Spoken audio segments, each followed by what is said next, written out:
Bonjour, 146, grâce et paix. Notre premier pape Pierre nous souhaite ce que nous voulons aussi nous souhaiter les uns aux autres.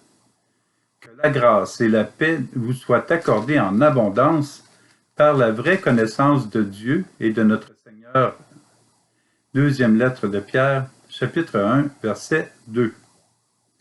La paix de Jésus, grâce et paix à tous, mais aussi connaissance de notre Seigneur Jésus-Christ.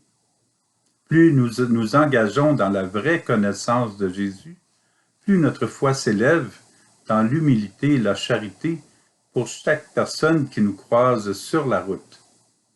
Comme pour toute réalisation, Pierre nous invite à l'effort d'accueil, à l'effort d'être là. Nous pouvons le lire très lentement. Faites tous vos efforts pour joindre à votre foi la vertu, à la vertu, la connaissance de Dieu, à la connaissance de Dieu, la maîtrise de soi, à la maîtrise de soi, la persévérance, à la persévérance, la piété, à la piété, la fraternité, à la fraternité, l'amour. Deuxième lettre de Pierre, chapitre 1, versets 5 à 7. Vous pouvez les repasser si vous voulez.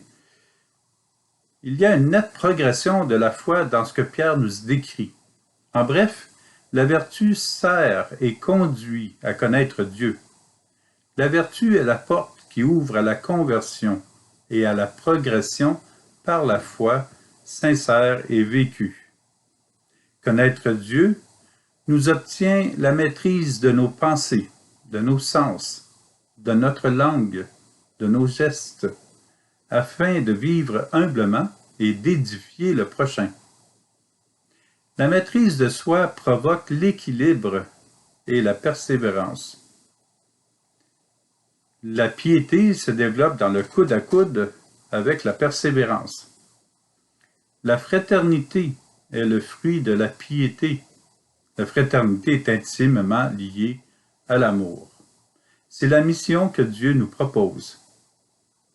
Nous partons d'une vie vertueuse pour aboutir à la rencontre de l'amour en Dieu, qui forme et termine la boucle.